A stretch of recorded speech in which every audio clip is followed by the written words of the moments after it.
সূরা ইউসুফ। বিসমিল্লাহির রহমানির রহিম। রহমান রহিম আল্লাহ তাআলার নামে। এগুলো হচ্ছে একটি সুস্পষ্ট গ্রন্থের আয়াত। নিঃসন্দেহে আমি একে আরবি কোরআন হিসেবে নাযিল করেছি যেন তোমরা তা অনুধাবন করতে পারো। হে নবী, আমি তোমাকে এ কোরআনের মাধ্যমে একটি সুন্দর কাহিনী শোনাতে যাচ্ছি যা আমি তোমার কাছে ওহী হিসেবে পাঠিয়েছি, অথচ তার আগ পর্যন্ত তুমি এ কাহিনী সম্পর্কে ছিলে সম্পূর্ণ বেখবর লোকদেরই একজন। এটা হচ্ছে সে সময়ের কথা যখন ইউসুফ তার পিতাকে বলল, হে আমার পিতা, আমি স্বপ্নে দেখেছি 11টা তারা, চাঁদ ও সূরজকে আমি এদের আমার প্রতি সাজদাবনত অবস্থায় দেখেছি।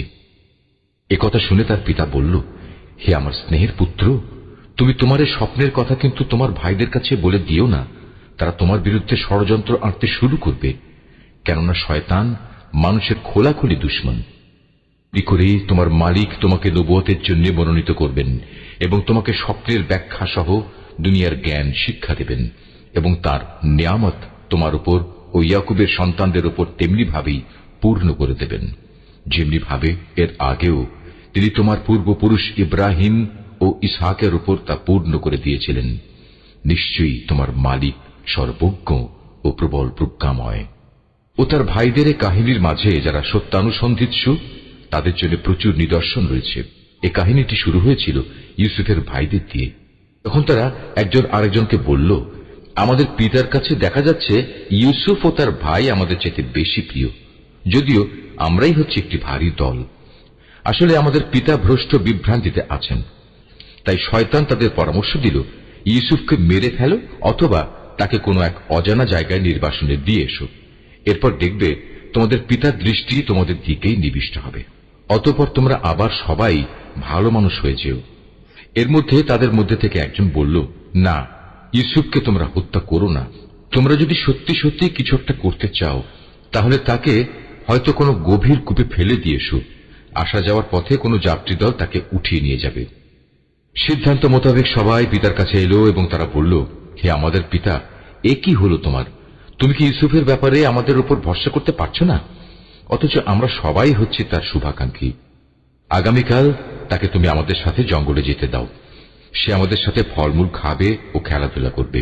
আমরা নিশ্চয়ই তার রক্ষণাবেক্ষণ করব।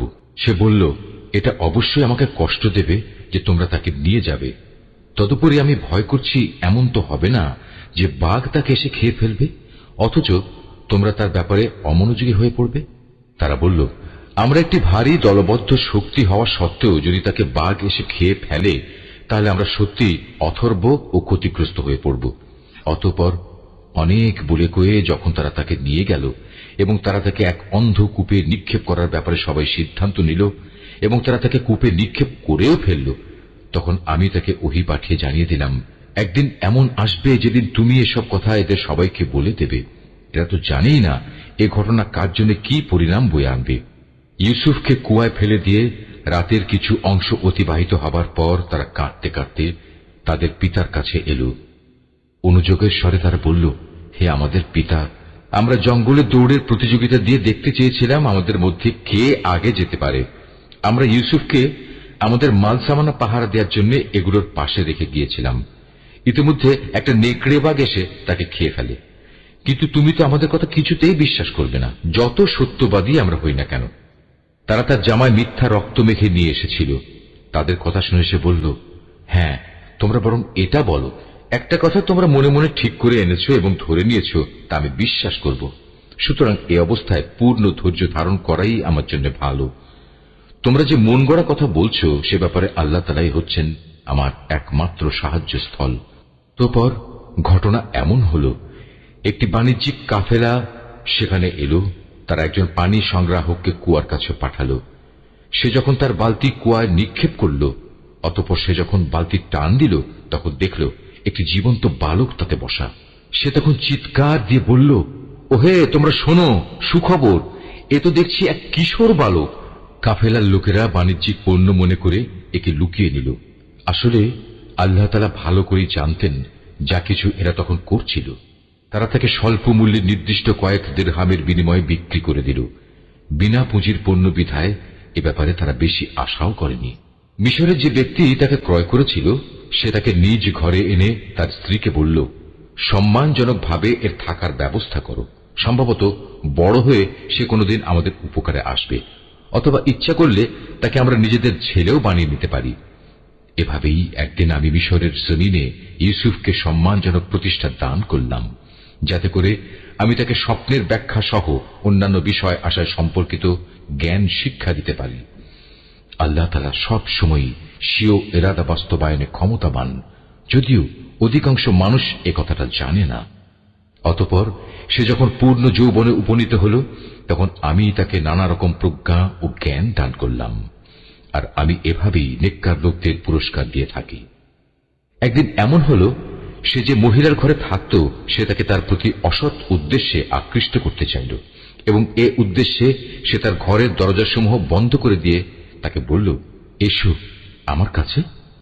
এ অশ্লীল প্রস্তাব শুনে সে বলল, আমি এ থেকে বাঁচার জন্য আল্লাহ তাআলার কাছে আশ্রয় চাচ্ছি। তিনি আমার মালিক, তিনি আমার উৎকৃষ্ট আশ্রয়। যে আল্লাহ তাআলা আমাকে আশ্রয় দিয়ে এখানে থাকতে দিয়েছেন, তার সাথে এ জুলুম আমি করব কিভাবে? তিনি অকৃতজ্ঞ জালেমদের কখনো মুক্তি দেন না। সে মহিলা তার প্রতি অসৎ কাজের ইরাদা করে ফেলেছিল, এবং সেও তার প্রতি একই উদ্দেশ্যে ইরাদা প্রায় করেই ফেলত, যদি না সে বিশেষ রহমতের নিদর্শন হিসেবে তার মালিকের নিদর্শন প্রত্যক্ষ না করত। এভাবেই আমি ইউসুফকে নৈতিকতার উচ্চমানে প্রতিষ্ঠিত রাখলাম, যেন আমি তার থেকে অন্যায় ও অশ্লীলতাপূর্ণ কাজ দূরে সরিয়ে রাখতে পারি। অবশ্যই সে ছিল আমার নিষ্ঠাবান বান্দাদের একজন। অতঃপর তারা উভয়ই সম্পূর্ণ ভিন্ন ভিন্ন উদ্দেশ্যে দরজার দিকে দৌড়ে গেল। মহিলা তাকে ধরতে গিয়ে পেছন দিক থেকে তার জামা টেনে ছিঁড়ে ফেলল। এমত অবস্থায় তারা উভয়ই তার স্বামীকে দরজার পাশে দাঁড়ানো অবস্থায় পেল। তখন মহিলাটি স্বীয় অভিসন্ধি গোপন করার জন্য ইউসুফকে অভিযুক্ত করে বলল, কি শাস্তি হওয়া উচিত সে ব্যক্তির যে ব্যক্তি তোমার স্ত্রীর সাথে অশ্লীল কাজের ইচ্ছা পোষণ করে? তাকে হয় জেলে পাঠাতে হবে, নতুবা অন্য কোনো কঠিন শাস্তি দিতে হবে। সে বলল, সে মহিলাই আমাকে অশ্লীল কাজের প্রতি আকৃষ্ট করতে চেয়েছিল। এ সময় সে মহিলার আপনজনদের মধ্যে থেকে একজন এসে সাক্ষী হিসেবে নিজের সাক্ষ্য পেশ করে বলল, ইউসুফের জামা তদন্ত করে দেখা যাক। যদি তার জামার সম্মুখ ভাগ ছেঁড়া হয়ে থাকে, তাহলে বুঝতে হবে অভিযোগের ব্যাপারে সে মহিলা সত্য বলেছে, এবং সে ইউসুফ মিথ্যাবাদীদের একজন। যদি তার জামা পেছন দিক থেকে ছেঁড়া হয়ে থাকে, তাহলে বুঝতে হবে সে নারী মিথ্যা কথা বলছে, এবং সেই সত্যবাদীদের একজন।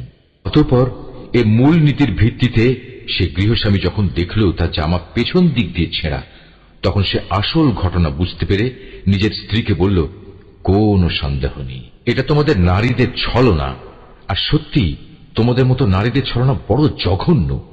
হে ইউসুফ, তুমি এ নিয়ে বাড়াবাড়ি করা ছেড়ে দাও, এবং হে নারী, তুমি তোমার অপরাধের জন্য আল্লাহর কাছে ক্ষমা প্রার্থনা করো, কেননা তুমি এখানে আসল অপরাধী। বিষয়টা জানাজানি হয়ে গেলে শহরের নারীরা নিজেদের মধ্যে বলতে লাগলো, আজিজের স্ত্রী তার যুবক গোলামের প্রতি আসক্ত হয়ে পড়েছে, তাকে তার গোলামের প্রেম উন্মত্ত করে দিয়েছে। আমরা তো দেখতে পাচ্ছি সে সুস্পষ্ট গুমরাহিতে নিমজ্জিত হয়েছে। মহিলা যখন ওদের কানাকানি ও ষড়যন্ত্রের কথা শুনল, তখন সে ওদের সবাইকে নিজের ঘরে ডেকে পাঠালো এবং তাদের জন্য একটি মাহফিলের আয়োজন করল। রীতি অনুযায়ী প্রত্যেককে খাবার গ্রহণের জন্য এক একটি ছুরি দিল। অতঃপর যখন তারা খাবার গ্রহণ করার জন্য ছুরির ব্যবহার শুরু করল, তখন সে ইউসুফকে বলল, এবার তুমি এদের সামনে বেরিয়ে এসো। যখন মহিলারা তাকে দেখল, তখন তারা তার গরিমায় রূপ যৌবনে অভিভূত হয়ে গেল এবং নিজেদের অজান্তেই ছুরি দিয়ে খাবার গ্রহণের পরিবর্তে নিজেদের হাত কেটে ফেলল। তারা বলল, কি অদ্ভুত সৃষ্টি! এ তো কোনো মানুষ নয়, এ তো হচ্ছে এক সম্মানিত ফেরেশতা। এবার বিজয়িনীর ভঙ্গিতে সে মহিলা বলল, তোমরা দেখলে তো, এ হচ্ছে সে ব্যক্তি যার ব্যাপারে তোমরা আমাকে ভর্ৎসনা তিরস্কার করছিলে। এটা ঠিক, আমি তার কাছ থেকে অসৎ কিছু কামনা করেছিলাম, কিন্তু সে নিজেকে বাঁচিয়ে রেখেছে।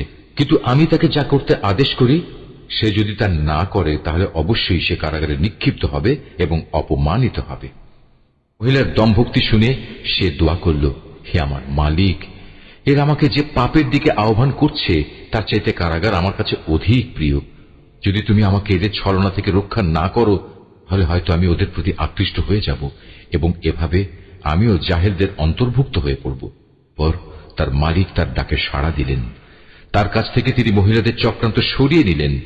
নিশ্চয়ই তিনি মানুষের সব ডাক শোনেন এবং তাদের ষড়যন্ত্র সম্পর্কেও তিনি সম্যক অবগত।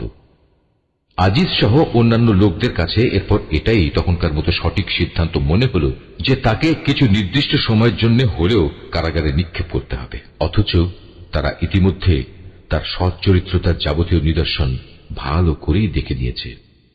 ঘটনাক্রমে সে সময় তার সাথে আরো দুজন যুবকও একই কারাগারে প্রবেশ করল।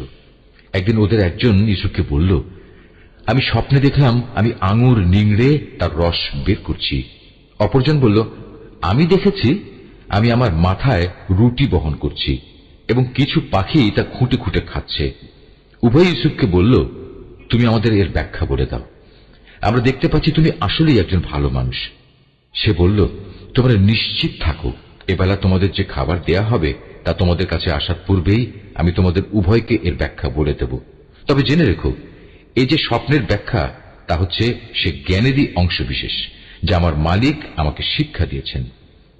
আমি আসলে প্রথম থেকেই তাদের মিল্লাত বর্জন করেছি যারা আল্লাহর উপর ঈমান আনে না, উপরন্তু তারা আখিরাতেও বিশ্বাস করে না।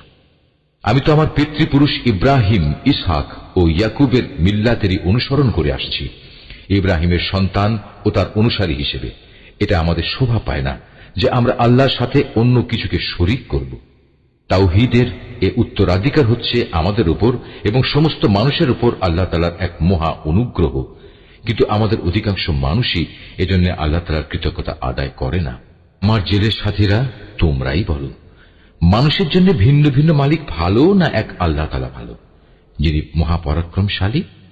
তাকে ছেড়ে তোমরা যাদের ইবাদত করছো তা তো কতিপয় নাম মাত্র, অজ্ঞতাবশত যা তোমরা ও তোমাদের বাপ দাদারা রেখে দিয়েছ, অথচ আল্লাহ তাআলা এ ব্যাপারে তাদের সাথে কোনো দলিল প্রমাণ নাজিল করেননি।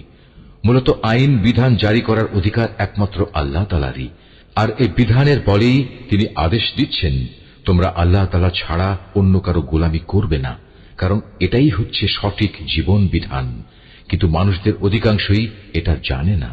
আমার জেলের সাথীরা, এবার তোমরা স্বপ্নের ব্যাখ্যা শোনো। তোমাদের একজন সম্পর্কে কথা হচ্ছে সে তার মালিককে শরাব পান করাবে, আর অপরজন যার মাথা থেকে পাখি খুঁটে খুঁটে রুটি খাচ্ছিল তার সম্পর্কে কথা এই যে অচিরেই সে শূলবিদ্ধ হবে। এটা হচ্ছে সেই বিষয়টির ব্যাখ্যা যা তোমরা উভয় জানতে চাচ্ছ। ইতিমধ্যেই কিন্তু তার ফয়সালা করা হয়ে গেছে। মধ্যে যার ব্যাপারে সে মনে করেছে সে মুক্তি পেয়ে যাবে তাকে উদ্দেশ্য করে সে বলল, তুমি যখন মুক্তি পাবে তখন তোমার মালিকের কাছে আমার সম্পর্কে বলো, আমি স্বপ্নের ব্যাখ্যা বলতে পারি। কিন্তু সে মুক্তি পাওয়ার পর শয়তান তাকে তার মালিকের কাছে ইউসুফের প্রসঙ্গে বলার কথা ভুলিয়ে দিল। ফলে কয়েক বছর সময় ধরে সে কারাগারেই পড়ে থাকল। ঘটনা এমন হল, একদিন বাদশা তার পারিষদদের বলল, আমি স্বপ্নে দেখলাম 7টি মোটা গাভী 7টি পাতলা গাভীকে খেয়ে ফেলছে। আরো দেখলাম 7টি সবুজ ফসলের শীষ, আর শেষের 7টি দেখলাম শুকনো। হে আমার দরবার প্রধানরা, তোমরা আমাকে প্রশ্নের ব্যাখ্যা বলে দাও যদি তোমরা কেউ স্বপ্নের ব্যাখ্যা জানো। তারা বলল, হে রাজন, এ তো হচ্ছে এক অর্থহীন স্বপ্ন। আমরা এ ধরনের অর্থহীন স্বপ্নের ব্যাখ্যা জানি না। যে দুজনের একজন কারাগার থেকে মুক্তি পেয়েছিল, দীর্ঘদিন পর তার ইউসুফের কথা স্মরণ হল। সে দরবারি লোকদের কথাবার্তা শুনে বলল, আমি এক্ষুনি তোমাদের এই স্বপ্নের ব্যাখ্যা বলে দিচ্ছি। তোমরা আমাকে কারাগারে ইউসুফের কাছে পাঠিয়ে দাও। কারাগারে গিয়ে সে বলল, হে ইউসুফ, হে সত্যবাদী, তুমি আমাদের 7টি মোটা গাভী 7টি পাতলা গাভীকে খেয়ে ফেলছে এবং 7টি সবুজ শ্যামল ফসলের শীষ, অপর 7টি শুকনো শীষ। এই স্বপ্নটির ব্যাখ্যা বলে দাও, যাতে করে এ ব্যাখ্যা নিয়ে আমি মানুষদের কাছে ফিরে যেতে পারি। হয়তো এর ফলে তারা তোমার মর্যাদা সম্পর্কেও জানতে পারবে। সে বলল, এ স্বপ্নের ব্যাখ্যা ও সে সম্পর্কে তোমাদের করণীয় হচ্ছে, তোমরা ক্রমাগত 7 বছর ফসল ফলাতে থাকবে। এ সময় প্রচুর ফসল হবে। অতঃপর ফসল তোলার সময় আসলে তোমরা যে পরিমাণ ফসল তুলতে চাও তার মধ্যে থেকে সামান্য অংশ তোমরা খাবারের জন্য রাখবে, তা বাদ দিয়ে বাকি অংশ শীষ সমেত রেখে দেবে। এতে করে ফসল বিনষ্ট হবে না। এরপর আসবে 7টি কঠিন খরার বছর, যা এর আগের কয় বছরের গোটা সঞ্চয় খেয়ে ফেলবে। তাছাড়া যা তোমরা আগেই এ কয় বছরের জন্য জমা করে থাকবে, সামান্য পরিমাণ যা তোমরা বীজের জন্য রেখে দেবে। অতঃপর একটি বছর এমন আসবে যখন মানুষের জন্য প্রচুর বৃষ্টি বর্ষণ করা হবে। সে বছর তারা প্রচুর আঙুরের রসও বের করবে। সে ব্যক্তি যখন বাদশাকে স্বপ্নের এই ব্যাখ্যা বলল, তখন বাদশাহ আগ্রহের সাথে বলল, ইউসুফকে আমার সামনে নিয়ে এসো। যখন শাহী দূত তার কাছে খবর নিয়ে কারাগারে এলো, তখন সে বলল, আমি অনুকম্পায় মুক্তি চাই না। আমার বিরুদ্ধে আনিত অভিযোগ আগে প্রমাণিত হোক। তুমি বরং তোমার মালিকের কাছে ফিরে যাও এবং তাকে জিজ্ঞেস করো, সে নারীদের সঠিক ঘটনা কি ছিল, যারা প্রকাশ্য মজলিসে নিজেদের হাত কেটে ফেলেছিল। যদিও আমি জানি আমার মালিক তাদের চক্রান্ত সম্পর্কে সম্যক অবগত ছিলেন, কিন্তু আমার মুক্তির আগেই আমার নির্দোষিতার ঘোষণা একান্ত প্রয়োজন। এরপর বাদশাহ সে নারীদের দরবারে তলব করল এবং তাদের জিজ্ঞেস করল, ঠিক ঠিক আমাকে বলো তো, সেদিন তোমাদের কি হয়েছিল, যেদিন তোমরা ইউসুফের কাছ থেকে অসৎ কর্ম কামনা করেছিলে? তারা বলল, আশ্চর্য আল্লাহ তাআলার মাহাত্ম্য, আমরা তো তার মধ্যে কোনো পাপই দেখতে পাইনি। এ কথা শুনে আজিজের স্ত্রী বলল, এখন যখন সত্য প্রকাশিত হয়েই গেছে, তখন আমাকেও বলতে হয়, আসলে আমি তার কাছে অসৎ কাজ কামনা করেছিলাম। অবশ্যই সে ছিল সত্যবাদী। শাহী তদন্তের খবর শুনে ইউসুফ বলল, এটি আমি এজন্য করতে বলেছিলাম যেন সে বাদশাহ জেনে নিতে পারে আমি আজিজের অবর্তমানে তার আমানতের কোনো খেয়ানত করিনি। কেননা আল্লাহ তাআলা কখনো খেয়ানতকারীদের সঠিক পথ দেখান না। তবে আমি আমার ব্যক্তি সত্তাকেও নির্দোষ মনে করি না, কেননা মানুষের প্রবৃত্তি হামেশাই মন্দপ্রবণ। কিন্তু তার কথা আলাদা, যার প্রতি আমার মালিক দয়া করেন। অবশ্যই আমার মালিক আমার উপর ক্ষমাশীল ও পরম দয়ালু। এরপর বাদশাহ বলল, ইউসুফকে আমার কাছে হাজির করো, আমি তাকে একান্তভাবে আমার নিজের করে রাখব। ইউসুফকে আনার পর যখন বাদশাহ তার সাথে কথা বলল, তখন সে বলল, আজ সত্যি সত্যি তুমি আমাদের সবার কাছে একজন সম্মানী ও বিশ্বস্ত ব্যক্তি বলে প্রমাণিত হলে। সে বাদশাকে বলল, যদি তুমি আমাকে বিশ্বস্তই মনে করো, তাহলে রাজ্যের এই বিশৃঙ্খল খাদ্য ভাণ্ডারের ওপর আমাকে নিযুক্ত করো। আমি অবশ্যই একজন বিশ্বস্ত রক্ষক ও অর্থ পরিচালনায় অভিজ্ঞ বটে। তাকে দেশের ভাণ্ডারের দায়িত্বশীল নিযুক্ত করার পর আল্লাহ তাআলা বললেন, এবং এভাবেই আমি ইউসুফকে মিশরের ভূখণ্ডে ক্ষমতা দান করলাম।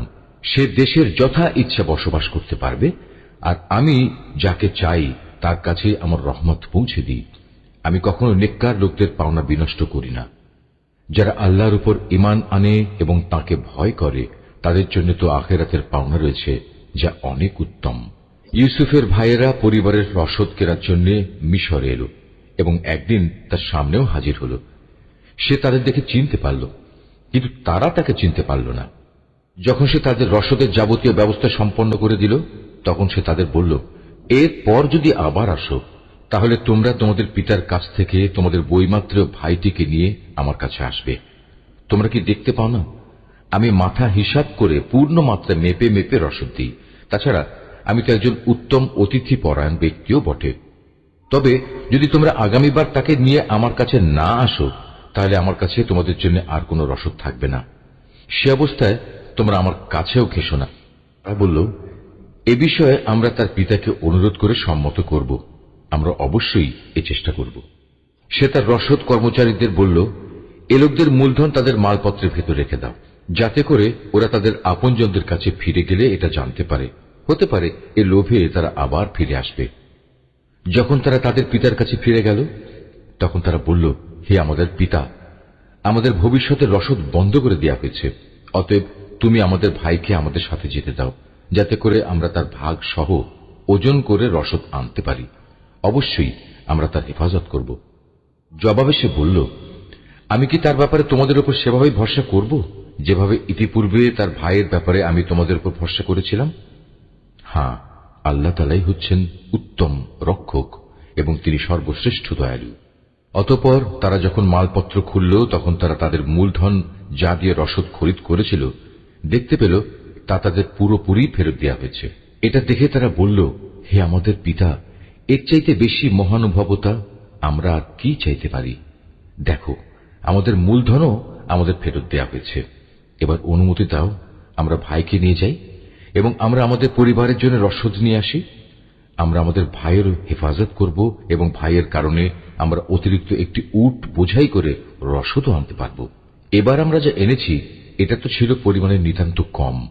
সে বলল, আমি কখনোই তাকে তোমাদের সাথে পাঠাবো না যতক্ষণ না তোমরা আল্লাহর নামে আমাকে অঙ্গীকার দেবে যে তোমরা অবশ্যই তাকে আমার কাছে ফিরিয়ে আনবে। তবে হ্যাঁ, কোথাও যদি তোমরা নিজেরাই সমস্যায় পরিবেষ্টিত হয়ে যাও তাহলে তা হবে ভিন্ন কথা। অতঃপর যখন তারা তার কাছে তাদের অঙ্গীকার পেশ করল তখন সে বলল, মনে রেখো, আমরা যা কিছু এখানে বললাম আল্লাহ তাআলাই তার উপর চূড়ান্ত কর্মবিধায়ক হয়ে থাকবেন। সে বলল, হে আমার ছেলেরা, তোমরা মিশরে পৌঁছে কিন্তু এক দরজা দিয়ে নগরে প্রবেশ করো না, বরং ভিন্ন ভিন্ন দরজা দিয়ে প্রবেশ করবে, তাহলে তোমাদের দেখে কারো মনে হিংসা সৃষ্টি হবে না। মনে রাখবে, আল্লাহর ইচ্ছার বিরুদ্ধে আমি তোমাদের কোনো কাজেই আসব না। বিধান জারি করার কাজ শুধু আল্লাহ তাআলার জন্য নির্দিষ্ট। আমি সর্বদা তাঁরই উপর নির্ভর করি। প্রতিটি মানুষ যারা ভরসা করে তাদের উচিত শুধু আল্লাহর উপরই ভরসা করা। অতঃপর তারা মিশরে ঠিক সেভাবেই প্রবেশ করল যেভাবে তাদের পিতা তাদের আদেশ করেছিল। মূলত আল্লাহ তাআলার ইচ্ছার সামনে এটা কোনোই কাজে আসেনি। তবে হ্যাঁ, এটা ছিল ইয়াকুবের মনের একটি ধারণা যা সে পূর্ণ করে নিয়েছিল। অবশ্যই সে ছিল অত্যন্ত জ্ঞানী ব্যক্তি, কারণ তাকে আমি জ্ঞান শিক্ষা দিয়েছিলাম, যদিও অধিকাংশ মানুষ তা জানে না। যখন তারা ইউসুফের কাছে হাজির হল তখন সে তার নিজ ভাইকে তার পাশে বসার জায়গা দিল এবং একান্তে তাকে বলল, দেখো, আমি কিন্তু তোমার ভাই ইউসুফ। এরা এযাবৎ তোমার আমার সাথে যা কিছু করে আসছে তার জন্য তুমি মনে কোনো কষ্ট নিও না। পর সে যখন তাদের রসদপত্রের ব্যবস্থা চূড়ান্ত করে দিল তখন সবার অজান্তে তার ভাইয়ের মালপত্রের মধ্যে সে একটা রাজকীয় পানপাত্র রেখে দিল। এরপর যখন তারা মালপত্র নিয়ে রওনা দিল তখন পেছন থেকে একজন আহ্বানকারী ডাক দিয়ে বলল, হে কাফেলা যাত্রী দল, শাহী পানপত্র চুরি হয়ে গেছে, তোমরাই হচ্ছ চোর। ওরা তাদের দিকে একটু এগিয়ে এলো এবং জিজ্ঞেস করল, কি জিনিস যা তোমরা হারিয়েছ? তারা বলল, আমরা রাজার পানপাত্র হারিয়েছি। যে ব্যক্তি তা খুঁজে আনবে তার জন্য উট বোঝাই রসদ দেওয়ার ব্যবস্থা থাকবে এবং আমি তার জামিন থাকব। একথা শুনে তারা বলল, আল্লাহর শপথ, তোমরা ভালো করেই একথা জানো আমরা তোমাদের দেশে কোন রকম বিপর্যয় সৃষ্টি করতে আসিনি, উপরন্তু আমরা চোরও নই। লোকেরা বলল, যদি তল্লাশি নেয়ার পর তোমরা মিথ্যাবাদী প্রমাণিত হও তাহলে যে চুরি করেছে তার শাস্তি কি হবে? তারা বলল, যার মাল সামানের ভেতর সে পানপাত্রটি পাওয়া যাবে সে নিজেই হবে নিজের শাস্তি। আমরা তো আমাদের শরীয়তে জালেমদের এভাবে শাস্তি দিয়ে থাকি। তারপর সে তার নিজ ভাইয়ের মালপত্রের তল্লাশির আগে ওদের মালপত্র দিয়ে তল্লাশি করতে শুরু করল। অতঃপর তার ভাইয়ের মালপত্রের ভেতর থেকে সে চুরি হয়ে যাওয়া রাজকীয় পানপাত্রটি বের করে আনল। এভাবেই ইউসুফের জন্য আমি তার ভাইকে কাছে রাখার একটা কৌশল শিক্ষা দিয়েছিলাম। নতুবা মিশরের রাজার আইন অনুযায়ী সে তার ভাইকে চাইলেই এ রেখে দিতে পারত না। হ্যাঁ, আল্লাহ তাআলা যদি চান তা ভিন্ন কথা। আমি যাকেই চাই তার মর্যাদা বাড়িয়ে দিই। প্রত্যেক জ্ঞানবান ব্যক্তির ওপরেই রয়েছেন অধিকতর জ্ঞানী সত্তা যা বৃহত্তর জ্ঞানকেই পরিবেষ্টন করে আছে। যখন বস্তুটি পাওয়া গেল তখন তারা বলল, যদি সে চুরি করেই থাকে তাহলে এতে আশ্চর্যান্বিত হওয়ার কিছু নেই। এর আগে তার ভাইও তো চুরি করেছিল। নিজের সম্পর্কে এত জঘন্য কথা শুনেও কিন্তু ইউসুফ প্রকৃত ব্যাপার নিজের মনে গোপন করেই রাখল। আসল ঘটনা যা তা কখনো তাদের কাছে প্রকাশ করল না। মনে মনে শুধু এটুকুই সে বলল, তোমাদের অবস্থা তো হচ্ছে আরো নিকৃষ্ট। তোমরা আমাদের সম্পর্কে যা বলছো সে ব্যাপারে আল্লাহ তাআলাই ভালো জানেন। তারা বলল, হে আজিজ, এ ব্যক্তি যাকে তুমি ধরে রেখেছ তার পিতা বেঁচে আছে, সে অতিশয় বৃদ্ধ, সুতরাং এর জায়গায় তুমি আমাদের একজনকে রেখে দাও। আমরা দেখতে পাচ্ছি আসলেই তুমি মহানুভব ব্যক্তিদের একজন। সে বলল, আল্লাহ তাআলা আমাকে ক্ষমা করুন, যার কাছে আমরা আমাদের হারানো মাল পেয়েছি তাকে বাদ দিয়ে অন্য কাউকে রেখে দেব কি করে? এমনটি করলে আমরা তো জালেমদের অন্তর্ভুক্ত হয়ে যাব। অতঃপর তারা যখন তার কাছ থেকে সম্পূর্ণ নিরাশ হয়ে পড়ল তখন তারা একাকী বসে নিজেদের মধ্যে সলা পরামর্শ করতে লাগল। তাদের মধ্যে যে বয়সে বড় ছিল সে বলল, আচ্ছা, তোমরা কি এটা জানো না তোমাদের বৃদ্ধ পিতা তোমাদের কাছ থেকে আল্লাহর নামে অঙ্গীকার নিয়েছিলেন? তাছাড়া এর আগে ইউসুফের ব্যাপারেও তোমরা কত বড় অন্যায় করেছিলে। আমি তো কোনো অবস্থায় এ দেশ থেকে নড়ব না যতক্ষণ না আমার পিতা আমাকে তেমন কিছু করতে অনুমতি দেন, কিংবা আল্লাহ তাআলা আমার জন্য সুন্দর কোনো একটা ব্যবস্থা করে না দেন। মূলত আল্লাহ তাআলাই হচ্ছেন সর্বোত্তম ফয়সালাকারী। বয়সে বড়টিও তাদের বলল, তোমরা বরং তোমাদের পিতার কাছে ফিরে যাও এবং তাকে বলো, হে আমাদের পিতা, তোমার ছেলে বাদশার পানপাত্র চুরি করেছে। আমরা তো সেটুকুই বর্ণনা করি যা আমরা জানতে পেরেছি। আমরা তো গায়েবের খবর সংরক্ষণ করতে পারি না। তোমার বিশ্বাস না হলে যে জনপদে আমরা অবস্থান করেছি তাদের কাছে জিজ্ঞেস করো, এবং সে কাফেলাকেও জিজ্ঞেস করো যাদের সাথে আমরা একত্রে এসেছি। আমরা আসলেই সত্য কথা বলছি। সে ফিরে পিতাকে তারা এভাবেই বলল। কথাগুলো শুনে সে বলল, আসলে তোমাদের মন তোমাদের সুবিধার জন্য একটা কথা বানিয়ে নিয়েছে এবং তাই তোমরা আমাকে বলছো। অতঃপর সবরই হচ্ছে উত্তম পন্থা। আল্লাহ তাআলার অনুগ্রহ থেকে এটা খুব দূরে নয়। তিনি হয়তো ওদের সবাইকে একত্রেই একদিন আমার কাছে এনে হাজির করবেন। অবশ্যই আল্লাহ তাআলা সর্বজ্ঞ ও প্রজ্ঞাময় কুশলী।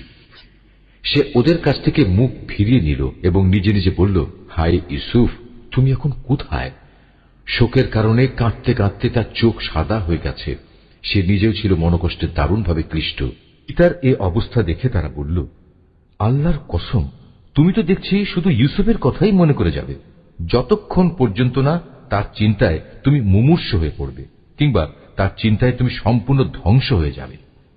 সে আরো বলল, আমি তো আমার অসহনীয় যন্ত্রণা, আমার দুশ্চিন্তাজনিত অভিযোগ আল্লাহ তাআলার কাছে নিবেদন করি এবং আমি নিজে আল্লাহর কাছ থেকে তার কথাবার্তা যতটুকু জানি তোমরা তা জানো না। হে আমার ছেলেরা, তোমরা মিশরে যাও এবং ইউসুফ ও তার ভাইকে আর একবার তালাশ করো। তালাশ করার সময় তোমরা আল্লাহ তাআলার রহমত থেকে মোটেই নিরাশ হইও না। আল্লাহ তাআলার রহমত থেকে তো শুধু কাফেররাই নিরাশ হতে পারে। তারা যখন পুনরায় তার কাছে হাজির হল তখন তারা বলল, হে আজিজ, আমাদের পরিবার পরিজন দুর্ভিক্ষের কারণে বিপন্ন হয়ে পড়েছে। এবার আমরা সামান্য কিছু পুঁজি এনেছি, এটা গ্রহণ করে আমাদের পূর্ণ মাত্রার রসদ দান করার ব্যবস্থা করুন। মূল্য হিসেবে নয়, বরং এটা আমাদের বিপন্ন মনে করে দান করুন। যারা দান খয়রাত করে আল্লাহ তাআলা তাদের পুরস্কৃত করেন। ভাইদের এ আকুতি শুনে সে বলল, তোমরা কি জানো তোমরা ইউসুফ ও তার ভাইয়ের সাথে কি আচরণ করেছিলে? কত মূর্খ ছিলে তোমরা তখন। তারা বলে উঠল, তুমি কি ইউসুফ? সে বলল, হ্যাঁ, আমি ইউসুফ, আর এ হচ্ছে আমার ভাই। আল্লাহ তাআলা আমাদের উপর অনেক মেহেরবানি করেছেন। সত্যি কথা হচ্ছে, যে কোনো ব্যক্তি তাকওয়া ও ধৈর্যের আচরণ করে সে যেন জেনে রাখে আল্লাহ তাআলা কখনোই নেককার মানুষের পাওনা বিনষ্ট করেন না। ওরা বলল, আল্লাহর কসম, আজ আল্লাহ তাআলা নিশ্চয়ই তোমাকে আমাদের উপর প্রাধান্য দিয়েছেন। আমরা আসলেই অপরাধী। ভাইদের কথা শুনে সে বলল, আজ তোমাদের বিরুদ্ধে আমার কোনো অভিযোগ নেই। আল্লাহ তাআলা তোমাদের ক্ষমা করে দিন, কেননা তিনি সব দয়ালুদের মধ্যে শ্রেষ্ঠ দয়ালু। এখন তোমরা বরং আমার গায়ের এই জামাটি নিয়ে যাও এবং একে আমার পিতার মুখমণ্ডলের উপর রেখো। দেখবে তিনি তার দৃষ্টিশক্তি ফিরে পাবেন। অতঃপর তোমরা তোমাদের সমস্ত পরিবার পরিজনদের দিয়ে আমার কাছে চলে এসো। এদিকে এ কাফেলা যখন মিশর থেকে বেরিয়ে পড়ল তখন তাদের পিতা আপনজনদের উদ্দেশ্য করে বলতে লাগলো, তোমরা যদি সত্যিই আমাকে অপ্রকৃতিস্থ মনে না করো তাহলে আমি তোমাদের বলবো, আমি যেন চারিদিকে ইউসুফের গন্ধ পাচ্ছি। ওখানে যারা হাজির ছিল তারা বলল, আল্লাহর কসম, তুমি তো এখনো তোমার সে পুরনো বিভ্রান্তিতে পড়ে রয়েছ। অতঃপর সত্যি যখন ইউসুফের জীবিত থাকার খবর নিয়ে সুসংবাদ বাহক তার কাছে উপস্থিত হল এবং ইউসুফের কথানুযায়ী তার জামাটি তার মুখমণ্ডলে রাখল, তখন সাথে সাথেই সে দেখার শক্তি ফিরে পেল। উৎফুল্ল হয়ে এবার সে বলল, আমি কি তোমাদের কথা বলিনি আমি আল্লাহর কাছ থেকে এমন কিছু জানি যা তোমরা জানো না? বলল, হে আমাদের পিতা, আমরা অপরাধ করেছি। তুমি আল্লাহর কাছে আমাদের গুনার ক্ষমা প্রার্থনা করো। সত্যি আমরা বড় গুনাহগার।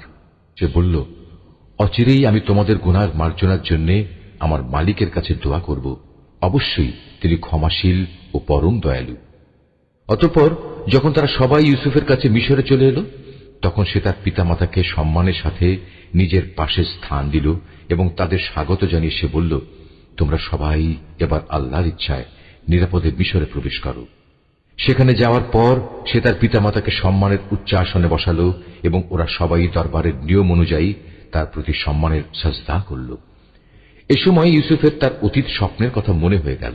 সে বলল, হে আমার পিতা, এ হচ্ছে আমার ইতিপূর্বেকার সে স্বপ্নের ব্যাখ্যা।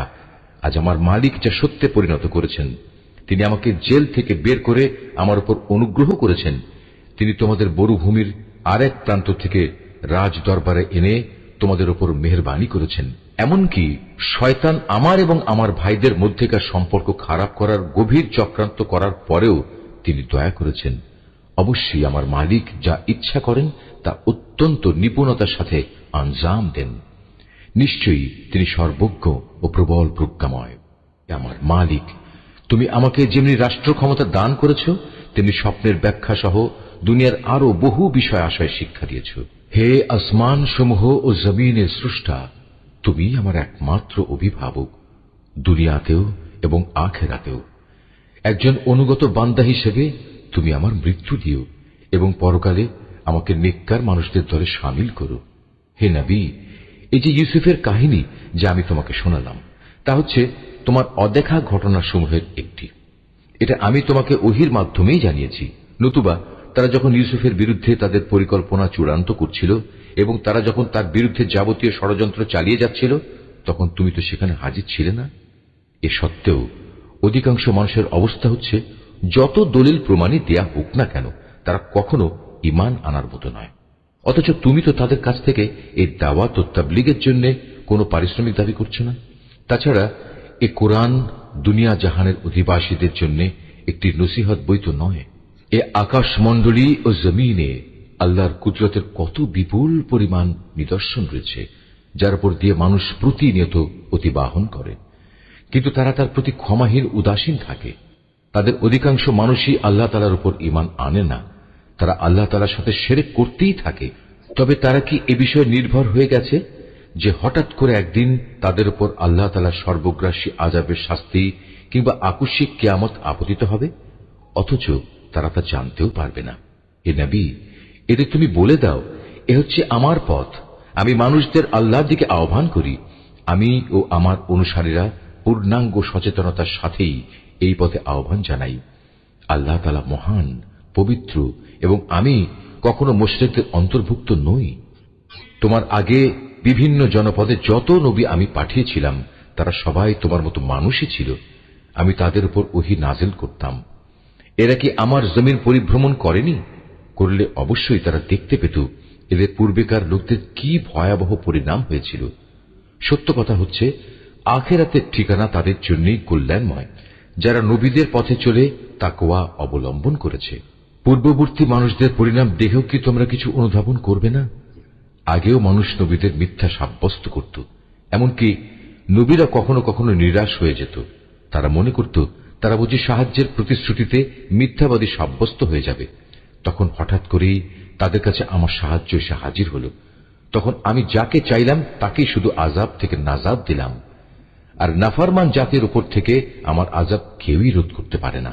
অবশ্যই অতীতের জাতিসমূহের কাহিনীতে জ্ঞানবান মানুষদের জন্য অনেক শিক্ষা রয়েছে। কোরআনের এসব কথা কোনো মন গড়া গল্প নয়, বরং এ হচ্ছে তারই স্পষ্ট সমর্থন যে আসমানি কিতাব তাদের কাছে আগে থেকেই মজুদ রয়েছে, বরং তাতে রয়েছে প্রতিটি বিষয়ের বিস্তারিত ও সঠিক ব্যাখ্যা। সর্বোপরি এতে রয়েছে ঈমানদার মানুষদের জন্য হেদায়েত ও রহমত।